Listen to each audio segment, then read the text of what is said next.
भारत की भूमि पर एक दिव्य पुरुष ने जन्म लिया। भारत की भूमि पर एक दिव्य पुरुष ने जन्म लिया। नवयुग का निर्माण कराने, नवयुग का निर्माण कराने शिव ने जिनमें स्थान लिया। भारत की भूमि पर एक दिव्य पुरुष ने जन्म लिया। भारत की भूमि पर। ఓం శాంతి. అవ్యక్తంలో అవ్యక్తం 28వ భాగం. ఈరోజు మనం 1991 జనవరి 18 స్మృతి దినోత్సవం రోజు అవ్యక్త బాప్దాదా ఉచ్చరించిన మహావాక్యాల సారాంశాన్ని వింటున్నాం. నిన్నటి భాగంలో మనం బాబా చెప్పిన అమూల్య మహావాక్యాల సారాంశాన్ని విన్నాము. బాబా ఏం చెప్పారంటే, బ్రహ్మబాబా జీవన కథ అంటే బ్రాహ్మణుల జీవన కథ. ఆదిలో బ్రహ్మబాబా తన జీవితం ద్వారా ఏమి చేసి చూపించారో అదే పిల్లలైన మీరు కూడా చేసి చూపించాలి, కొత్తదేమీ లేదు అని బాబా మనకి చెప్పారు. బాబా ఇచ్చిన అమూల్య స్మృతులన్నిటినీ కలిపి 5 విషయాల సారంలోకి బాప్దాదా తీసుకొచ్చి మనకు వివరించారు. అవేమిటి అంటే, నామము, రూపము, గుణాలు, కర్తవ్యం మరియు దేశం. ఈ 5 విషయాల రూపంలో బాబా జీవన స్మృతులన్నిటినీ కూడా స్వరూపంలోకి తీసుకురండి అని బాబా చెప్పారు. బాబా ఒకే ఒక్క మాటలో అన్ని విషయాలని కూడా తేల్చేశారు. ఏంటి అంటే, పూర్తిగా బాబా చెప్పింది ఏంటి అంటే, మీరు స్మృతులను స్వరూపంలోకి తీసుకురావడము అంటే అనుభూతి చేయటము. దీని అర్థం, మనం ఈ బ్రాహ్మణ జీవితంలో అమృతవేళ యోగం చేయటం, మురళి వినటం, స్వమానం రాయటం, ధారణ చేయటం, సేవ చేయటం, మళ్ళీ సాయంకాలం యోగం చేయటం, బాబా పాయింట్స్ని రిపీట్ చేసుకోవటం, ఇలా మన పురుషార్థం నడుస్తుంది కదా. మరి ఇంత పురుషార్థంలో మనం ఏమి అనుభవం చేస్తున్నాం, ఏమి అనుభూతి జరిగింది? అందుకనే విశేషంగా బాప్దాదాతో మిలనం చేసిన వాళ్ళందరికీ, చేసి వచ్చిన వారికి వారి అనుభవాలు వినిపించండి అని చెప్తారు. మనకి ఏం ప్రాప్తించింది బాబా కూడా చెప్తారు. చూడండి, మీ విశేష ప్రాప్తుల యొక్క లిస్టును మీ ముందుంచుకోండి, మీకు నిరాశే రాదు. ఈ విధంగా స్మృతి చేయగా చేయగా చేయగా ఆ స్వరూపంలో స్థితులు అవుతాం. ఆ స్వరూపంలో స్థితులైన వెంటనే మనకి అనుభూతి కలుగుతుంది. కాబట్టి బాబా ఏం చెప్పారంటే, ఈ నామము, రూపము, గుణాలు, కర్తవ్యం, దేశం గురించి బాగా వర్ణిస్తూ బాబా లాస్ట్లో ఒకటే చెప్పారు. ప్రపంచం వాళ్ళు చనిపోయే కళలో వేగంగా వెళ్తున్నారు, కానీ బ్రాహ్మణులైన మీరు సుఖమయంగా సంతోషాలతో జీవించే కళలో ఎగురుతున్నారు. ఎంత గొప్ప తేడా ఉంది అన్నారు బాబా. మరి మనం ఈ అంతరాన్ని, తేడాను గుర్తుపెట్టుకున్నట్లయితే మన బ్రాహ్మణ జీవితం, ప్రస్తుతం మనం జీవిస్తున్న ఈ బ్రాహ్మణ జీవితంలో ఉన్న మజా, ఆనందం అనేది మనకి అర్థమవుతుంది. ఇప్పుడు ఈ రోజుటి భాగం విందాము. బాబా అంటున్నారు, స్మృతి దినోత్సవము అంటే సర్వ స్మృతుల యొక్క ఆత్మిక నశాను అనుభవం చేసుకోవటం. అంటే కేవలం జరుపుకోవడం కాదు, అనుభవం చేసుకోవటం అని బాబా మనకి స్మృతినిప్పిస్తున్నారు. ఈ స్మృతి దినోత్సవం రోజు ప్రపంచం వారి వలె మా బ్రహ్మబాబా ఇలా ఉండేవారు, ఆయన అలా చెప్పేవారు, ఇది చేశారు, అది చేశారు అని అనడం లేదు కదా. అని బాబా అంటున్నారు. అంటే ఎవరైనా ఒక వ్యక్తి కాలం చేశారనుకోండి, మరణించారనుకోండి, ఆ విశేషంగా లౌకికంలో వాళ్ళు ఏమంటారు, వాళ్ళు ఇలా ఉండేవారు, అలా చేసేవారు, ఇలా మాట్లాడేవారు అంటూ పదే పదే దుఃఖంలో ఆ స్మృతులను గుర్తు చేసుకుంటారు. మీరు అలా చేయటం లేదు కదా అని బాబా అడుగుతున్నారు. ప్రపంచంలో వారైతే వారు ఇలా ఉండేవారు, అది చేసేవారు, ఇది చేసేవారు అని అనుకుంటూ దుఃఖం యొక్క అలను వ్యాపింపచేస్తూ ఉంటారు. అంటే లౌకికం వాళ్ళు ఎవరైనా మరణిస్తే ఆ సందర్భంలో పలకరించడానికి వచ్చిన వాళ్ళందరూ తిరిగి మరల ఆ వెళ్ళిపోయిన ఆత్మ గురించి చెప్తూ దుఃఖాన్ని గుర్తు చేస్తూ ఉంటారు. బాబా అంటున్నారు, కానీ బ్రాహ్మణాత్మలకు మీకు గొప్ప విశేషత ఉంది. ఏంటా విశేషత అంటే, బ్రహ్మ బాబా ఇప్పుడు కూడా మా వెంట ఉన్నారు అని మీరు అంటున్నారు. బ్రహ్మబాబా ఎక్కడున్నారు? ఇప్పుడు ఎక్కడున్నారు? మనందరి వెంటే ఉన్నారు. అంటే అవ్యక్తం అవ్వకముందు కేవలం మధువనంలో ఉండేవారేమో, ఇప్పుడు అవ్యక్తం అయిపోయిన తర్వాత ప్రతి బిడ్డ దగ్గరికి బాబా వస్తారు. బాబా అంటున్నారు, మా వెంటే ఉన్నారు మా బ్రహ్మబాబా అని అంటారు. అనడమే కాదు, తోడుని అనుభవం చేసుకుంటారు కూడా. మీలో ఈ విశేషత ఉంది అంటున్నారు బాబా. అంటే బాబా జ్ఞానం గొప్పతనం ఏంటంటే దుఃఖాన్ని సమాప్తం చేసి సుఖాన్ని ఇస్తుంది మనకి. ఈ జ్ఞానాన్ని మనం సరైన దిశలో మనం ఉపయోగించుకున్నట్లయితే దుఃఖం పూర్తయిపోయి సుఖమే వస్తుంది, శాంతే వస్తుంది మనకి. బాబా అంటున్నారు, బ్రహ్మబాబా చనిపోయారని మీరు అనరు. అంటామా మనం? అనం కదా.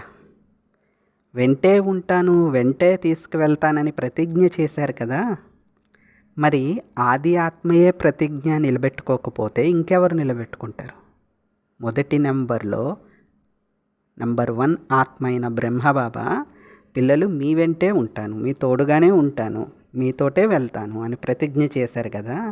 మరి నెంబర్ 1 ఆత్మ అయిన బ్రహ్మబాబాయే నిలబెట్టుకోకపోతే ఇంకా నెక్స్ట్ వరుసలో ఉన్న వాళ్ళు ఏమి నిలబెట్టుకుంటారు అని బాబా అడుగుతున్నారు.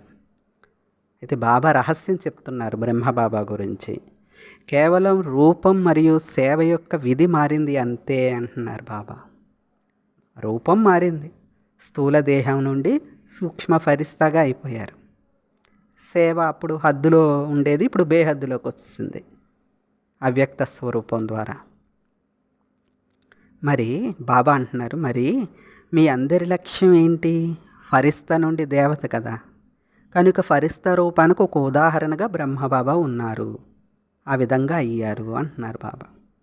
బ్రహ్మబాబాని ఇప్పుడు ఎలా చూపిస్తాం? సెంటర్లో ఉండే చిత్రాలు కావచ్చు, ఎలా మనం స్మృతి చేస్తాం? ఫరిస్తాయే కదా. బ్రహ్మబాబా బ్రుకుటి స్థానంలోకే శివబాబా ఉన్నట్లు మనం స్మృతి చేస్తాం కదా. ఆ విధంగా బాబా అంటున్నారు, ఇప్పుడు కూడా బ్రహ్మబాబా ద్వారానే పిల్లలందరి పాలన జరుగుతుంది. ఇప్పుడు కూడా ఎప్పటికీ కూడా, ఎప్పటికీ అంటే సంగమయుగం అంతిమ క్షణం వరకు కూడా ఎవరి ద్వారా పాలన జరుగుతుంది? బ్రహ్మబాబా ద్వారానే పాలన జరుగుతుంది. ఎందుకంటే నిమిత్తం సంగమయుగంలో, సంగమయుగం అంటే ఏంటి? కళ్యాణకారి యుగం కదా.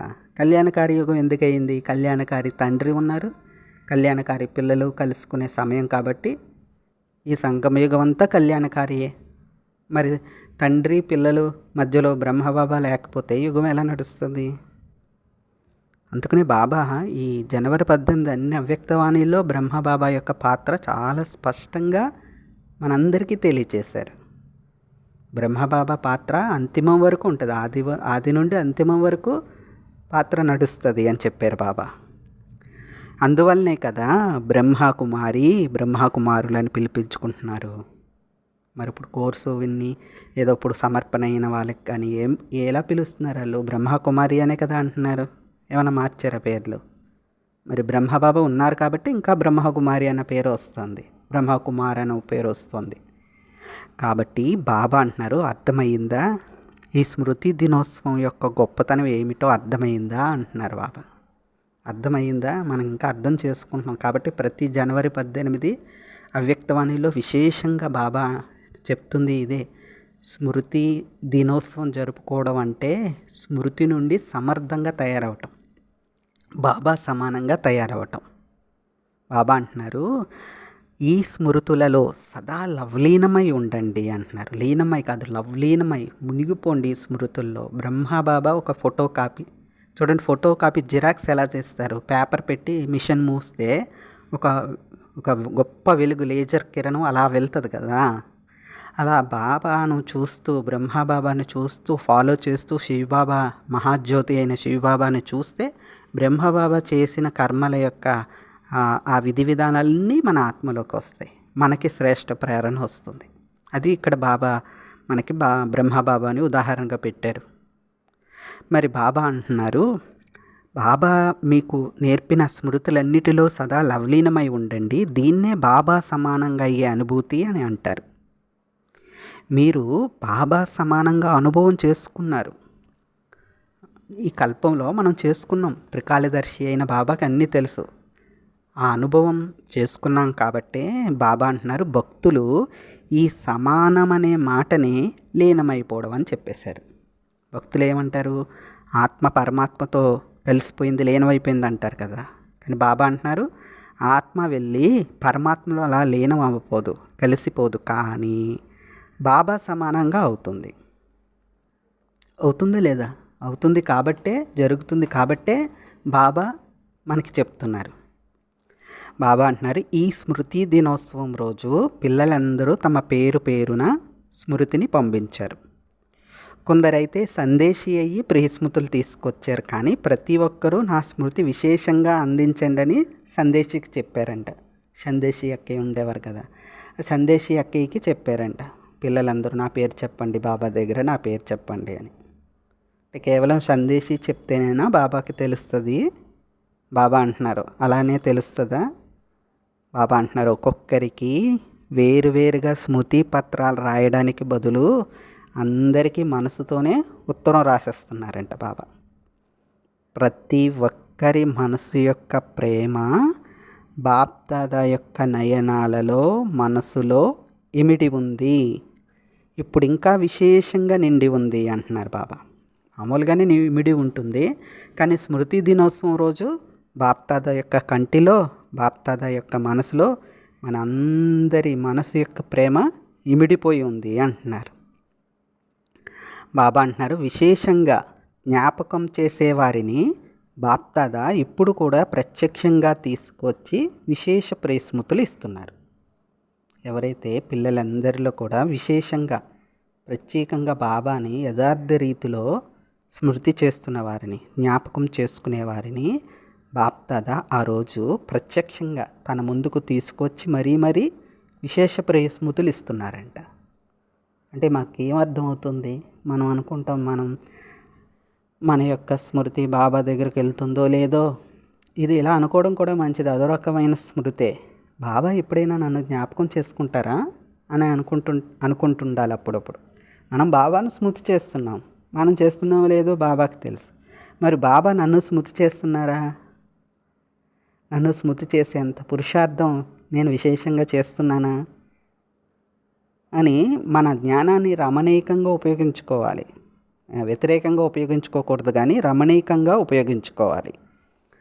బాబా అంటున్నారు, ప్రతి ఒక్కరి మనసు యొక్క ఉల్లాసం, మనసు యొక్క ఆత్మిక సంభాషణ, మనసు యొక్క పరిస్థితి మనోభిరాముడైన బాబా దగ్గరికి చేరుకుంది. మరి జనవరి 18 అంటేనే స్మృతి దినోత్సవం. అది కూడా మధువన్లో ఆ రోజు మిలనానికి వెళ్ళిన వాళ్ళకి అందరికీ ఎలా ఉంటుంది, ఇంకా తేలిపోతూ ఉంటారు. ఎందుకంటే విశేషంగా జనవరి 18 మిలన్ టర్న్ యొక్క విశేషత ఏంటంటే ఎక్కువ మౌనం ఉంటారు. బాబా వచ్చే రోజు ముందు కూడా అఖండ యోగం చేయిస్తుంటారు అక్కడ 2 నుంచి 5 అమృత వేళలో. ఇంకా మరి ఏదైతే క్లాసెస్ ఉంటాయో మిలన్ జరిగే సీజన్ యొక్క క్లాసెస్ జనవరి 18 అవన్నీ కూడా బ్రహ్మబాబా యొక్క స్మృతులతోనే నిండి ఉంటాయి. ఎవరైతే పరమాత్మ శివబాబా ఎవరినైతే ఆదర్శంగా తీసుకోమన్నారో వారి జీవనకథనే ఇంకా పదే చెప్తూ ఉండడం వల్ల అవన్నీ మనసులో బీజాలై నాటుకుంటాయి. ఇంకా బాబాయే కనిపిస్తూ ఉంటారు, బాప్దాదయే కనిపిస్తూ ఉంటారు. అంటే అదో రకమైన స్థితి అనేది స్వతహాగా సహజంగానే వచ్చేస్తుంది జనవరి 18 మిలన్కి వెళ్ళిన వాళ్ళకి. కాబట్టి బాబా అంటున్నారు, ఇక మనసు ఎలా ఉంటుంది? ఉల్లాసంగా ఉంటుంది. మనసు యొక్క ఆత్మిక సంభాషణ, మనసు యొక్క ఉల్లాసం, మనసు యొక్క పరిస్థితి. బాబా ఎవరు? మనోభిరాముడు, తనోభిరాముడు కాదు కదా, మనోభిరాముడు. మనసుకి ఆత్మారాముడు మాట, మనోభిరాముడికి దగ్గరికి చేరుకుంది. అయితే బాబా అంటున్నారు, బాప్దాదా పిల్లలందరికీ ఇదే స్మృతిని ఇప్పిస్తున్నారు. ఏం స్మృతిని ఇప్పిస్తున్నారు? బాబా అంటున్నారు, సమీప్, సాతి ఔర్ సాక్షి. సదా హృదయానికి సమీపంగా ఉండండి, సేవలో తోడుగా మరియు స్థితిలో సదా సాక్షిగా ఉండాలి. ఒకటే బాబా స్మృతి. మొత్తం ఏది చెప్పినా, ఎన్ని మురళీలు బాబా చెప్పినా స్మృతే కదా. ఆది పాఠం అశరీరి, అంతిమ పాఠం నష్టోమోహ స్వరూప స్థితి. ఇదే కదా, దీనికే కదా ఇన్ని మురళీలు బాబా చెప్పింది. ఇంక దేనికోసం? ఏమి శిక్షణ ఇవ్వడం కోసం? కాబట్టి బాబా చెప్తున్నారు, సదా హృదయానికి సమీపంగా దగ్గరగా ఉండండి, సేవలో తోడుగా పెట్టుకోండి, మరియు స్థితిలో సదా సాక్షిగా ఉండండి, అష్టోమోహగా ఉండండి అంటున్నారు. బాబా మనల్ని ఒక జెండా ఎగరేయమంటున్నారు. ఎగరవేద్దామా? ఎందుకంటే శివరాత్రి వస్తుంది కాబట్టి, శివరాత్రికి బాబా జెండా ఎగరేస్తాం కదా మన యొక్క సేవా కేంద్రాల్లో. మరి బాబా జనవరి 18న ఏ జెండా ఎగరేయమంటున్నారు? బాబా చెప్తున్నారు, సదా మాయాజీత్ యొక్క జెండా ఎగురవేస్తూ ఉండండి అంటున్నారు. మాయని జయించే ఆత్మను, జయించిన ఆత్మ. కల్పకల్పము నేను మాయాజీత ఆత్మను, మాయని జయించే ఉన్నాము.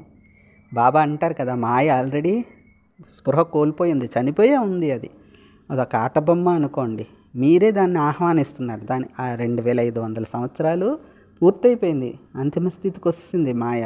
కానీ బ్రాహ్మణ పిల్లలైన మనమే కావాలని కోరుకుంటున్నాం, మాయని ఆహ్వానిస్తున్నాం, బలహీనత చేసుకుంటున్నాం అని బాబా చాలా మురళీల్లో చెప్పారు కదా. కాబట్టి సమయాన్ని, సంకల్పాన్ని, మన పురుషార్థాన్ని బలహీనం చేసుకోకుండా అనేక యుక్తులు రచించుకుని సమర్థతలోకి తీసుకురావాలి. టైము వేస్ట్ అవ్వనివ్వకూడదు, మన స్థితి వేస్ట్ అవ్వకూడదు, అదేవిధంగా మన సంకల్పాలు వేస్ట్ అవ్వకూడదు.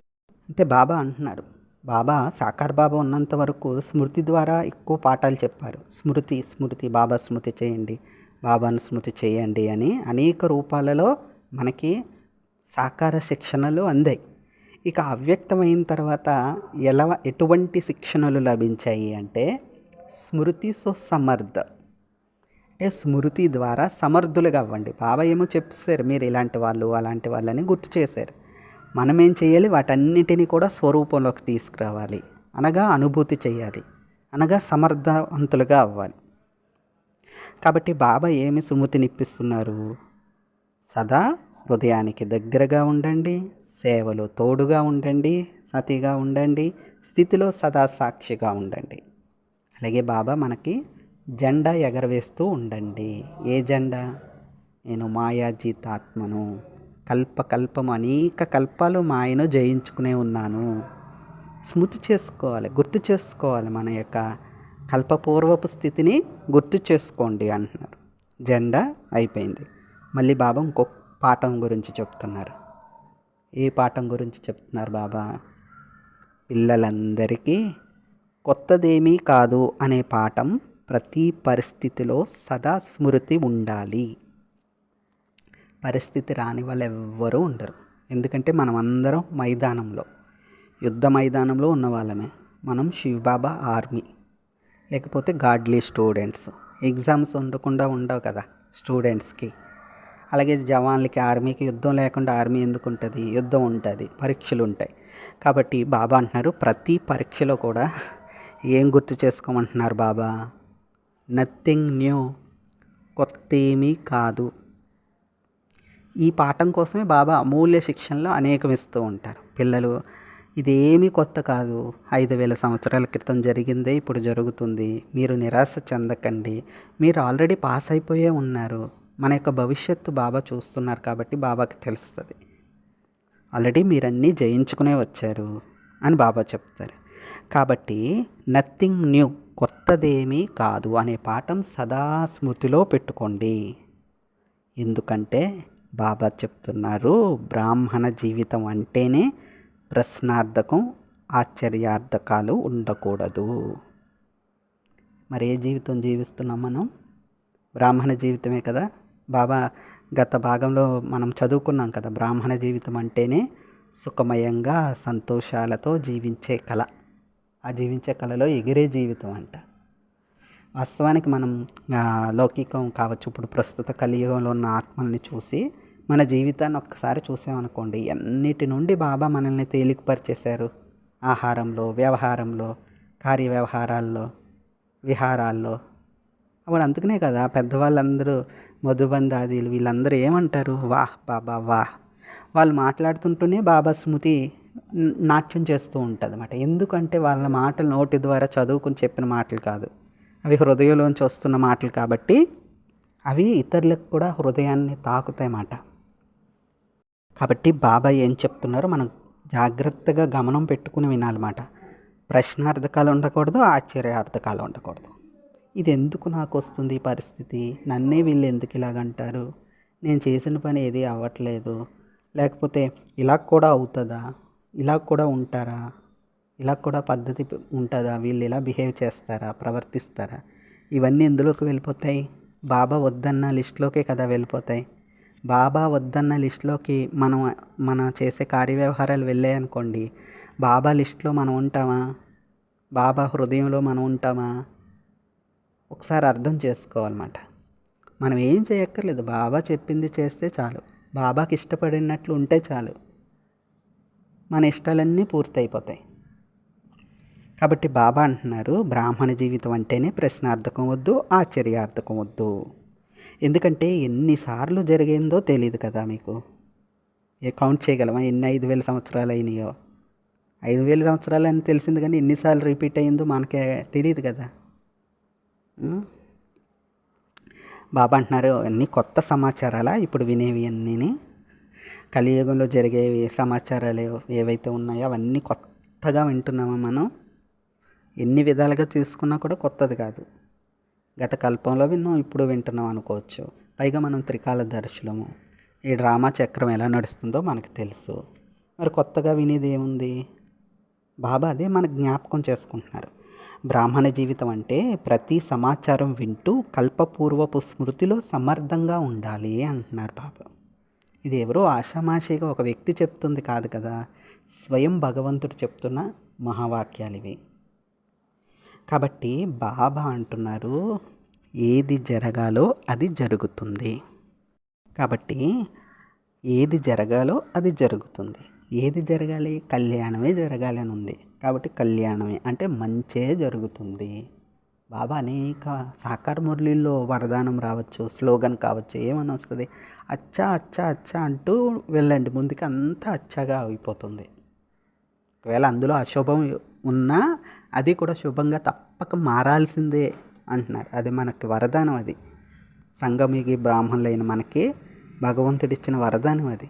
ఒకవేళ ఏమాత్రం అశుభం ఉన్నా అది కూడా శుభంలోకి అయ్యే తీరాలి. అందువలన బాబా చెప్తున్నారు, ఏమవుతుందో ఏం జరుగుతుందో అనే ప్రశ్న రాకూడదు. ఎవరికి వస్తుంది? తెలియని వాళ్ళకి, అజ్ఞానంలో ఉన్న వాళ్ళకి వస్తుంది. మనకు అన్ని విషయాలు తెలిసిపోయినాయి కదా. ఇప్పుడు త్రికాలంగా దర్శులు అయిపోయాం కదా. గతంలో ఏం జరిగింది, ఇప్పుడు ఏం జరుగుతుంది, భవిష్యత్తులో ఏం జరుగుతుంది అన్న జ్ఞానంతో పాటు అనుభూతి కూడా బాబా చేయించలేదా? ఏ అనుభూతులు లేని వాళ్ళు బాబా పిల్లలుగా ఉండగలరా? కాబట్టి బాబా అంటున్నారు, త్రికాలదర్శులు డ్రామా యొక్క ఆది మధ్య అంత్యాలు తెలిసిన వారు, మరి అయితే వర్తమానం గురించి తెలియదా ఏంటి? మనం ఏమనుకుంటాం? త్రికాలదర్శి ఆత్మను అని సోమానం రాస్తాం కదా, కామెంటరీలో వింటాం కదా, కామెంటరీ చేసుకుంటాం కదా. డ్రామా యొక్క ఆది మధ్య అంత్యాలు తెలిసిన ఆత్మను అనుకుంటాం కదా. ఆదిలో ఏముంది, మధ్యలో ఏం జరిగింది, అంతిమలో పంచస్వరూపాల అభ్యాసంలో చూస్తాం కదా. మరి వర్తమానం ప్రజెంట్ గురించి ఎందుకు చింత, భయం ఎందుకు అంటున్నారు బాబా. వర్తమానం తెలుసుకోలేరా అని బాబా అడుగుతున్నారు. ఈ డ్రామాలో ఆదిలో ఎక్కడున్నాం మనం? సత్యుగంలో అంతా మంచే, దేవతల దగ్గర ఉన్నాం, మధ్యలో పూజ్య స్వరూపంగా అయ్యాం. మరి అంతిమంలో భగవంతుడి దగ్గరికి వస్తాం. మళ్ళీ వారి నుండి ఆదిలో దేవతల దగ్గరికి వెళ్తున్నాం. మరి ఆది మధ్య అంత్యాలన్నీ తెలుసుకున్న మనకి ప్రస్తుత వర్తమాన ప్రస్తుత సమయం గురించి భయం ఎందుకు అంటున్నారు బాబా. బ్రాహ్మణ జీవితంలో ప్రతి అడుగులో కళ్యాణం ఉంటుంది, భయపడక్కర్లేదు అంటున్నారు. ఎవరైనా మామూలుగా లౌకిక వ్యక్తులు కావచ్చు, దేహదారులు కూడా ఏదైనా మనం పరిస్థితుల్లో ఉండి ఏదో కొద్దిగా స్థితి అటు ఇటు అవుతున్నప్పుడు ఏం భయపడకండి, మాకు పలానా వాళ్ళు తెలిసిన వాళ్ళు ఉన్నారు, మేము చూసుకుంటాం కదా అంటేనే ఎంతో ఆనందపడిపోతాం కదా. మరి అలాంటిది స్వయంగా భగవంతుడే అంటున్నారు, మీ ప్రతి అడుగులో శుభం, కళ్యాణమే ఇమిడి ఉంది, మంచే ఇమిడి ఉంది. ఎందుకంటే మనం ఎవరు చేపట్టుకున్నాం? మనల్ని ఎవరిని వెతుకు పట్టుకున్నారు? బాబా పట్టుకున్నారు. భగవంతుడే పట్టుకున్నప్పుడు మనకి చింత ఎలా? భయపడక్కర్లేదు అంటున్నారు బాబా. అయితే మీరు చేయాల్సిన కర్తవ్యం ఏమిటి అంటే, మన కర్తవ్యం గుర్తు చేస్తున్నారు. మామూలుగా కొన్ని సందర్భాల్లో అంటారు కదా, ఏదైనా సేవ గురించి ఏదైనా మాట్లాడినప్పుడు మీరు ఏం చేయక్కర్లేదు, ఇక్కడ నిలబడండి చాలు, ఈ పని చూసుకోండి చాలు అంటారు కదా. అలా బాబా కూడా అంటున్నారు, మీరు ఏం భయపడక్కర్లేదు, కానీ మీ కర్తవ్యం ఏంటి అంటే అది చేయండి చాలు. ఏంటి ఆ కర్తవ్యం? మీ శాంతి శక్తి ద్వారా అశాంతి ఆత్మలకు శాంతి కిరణాలు ఇవ్వండి. అది మీ కర్తవ్యం. చూసారా, బాబా జరిగేదంతా మంచిదే అని చెప్తున్నారు, కానీ మనం చేయాల్సిన కర్తవ్యం గురించి గుర్తు చేస్తున్నారు. ఏం చేయాలి? మీ శాంతి శక్తి ద్వారా అశాంతి ఆత్మలకు శాంతి కిరణాలు ఇవ్వాలి. మనం ముందు శాంతి శక్తిని జమ చేసుకోవాలి. దీని గురించి చాలా క్లాసెస్ ఉన్నాయి, శాంతి శక్తి జమ. కాబట్టి బాబా అంటున్నారు, మీ సోదరులే కదా, కాబట్టి ఈశ్వరీయ పరివారం యొక్క సంబంధంతో సహయోగిగా అవ్వండి. అంటే ఆ టైంలో యుద్ధం గురించి ప్రస్తావన వచ్చిందన్నమాట. అందుకు బాబా చెప్తున్నారు, యుద్ధం ఎంత తీవ్రంగా ఉందో అంతగా మీ యోగి ఆత్మల యోగం వారికి శాంతి యొక్క సహయోగిగా అయ్యి శాంతి చేస్తుంది, శాంతి సహయోగాన్ని ఇస్తుంది అంటున్నారు బాబా. కాబట్టి అప్పుడే కాదు, ఇప్పుడు కూడా మనకి ఎవరైనా దుఃఖంలో ఉన్నారని తెలిసినప్పుడు మనం చేయాల్సిన మొట్టమొదటి సంకల్పం వాళ్ళకి శాంతిని సహయోగంగా ఇవ్వాలి. అది మన డ్యూటీ, మన కర్తవ్యం అంటున్నారు. భగవంతుడి తరపున బ్రాహ్మణ జీవితం గడుపుతున్న మనం మన యొక్క కర్తవ్యం ఏంటి? శాంతి కిరణాలని అలాగా ఇస్తూనే ఉండాలి. మనలో అంతగా శాంతి శక్తిని జమ చేసుకోవాలి. యోగం ద్వారా, ఇంకా మన స్మృతి ద్వారా, బాబా స్మృతి ద్వారా, ఈ విధంగా బాబా అంటున్నారు, అందువల్లనే విశేష సమయం తీసి శాంతి యొక్క సహయోగం ఇవ్వండి. రోజంతట్లో కూడా విశేష సమయం తీసి ఏమేమంటున్నారు బాబా? శాంతి యొక్క సహయోగం ఇవ్వండి, శాంతి కిరణాలను నలువైపులా వ్యాపింపచేయండి అంటున్నారు బాబా. అసలు వాస్తవానికి ఇది కూడా మనం చేయాలి అంటే మనం నిలబడితే చాలు, బాబా చెప్పిన పద్ధతి ప్రకారం మనం కూర్చుంటే చాలు, బాబాయే ఇచ్చుకుంటారు, బాప్తాదయ్యే ఇచ్చేస్తారు. కేవలం మనం ఒక కరెంటు పోలు స్తంభంలో నిల్చుంటే చాలు, శాంతి అంతటిని బాబా నలువైపులా వెదజల్లుతారన్నమాట. బాబా అంటున్నారు, ఇదే బ్రాహ్మణాత్మలైన మీ కర్తవ్యం. ఏది మన కర్తవ్యం? అశాంతిలో ఉన్న సోదరి ఆత్మలందరికీ శాంతి కిరణాలు ఇచ్చి శాంతి సహయోగం చేయటం మంచిది.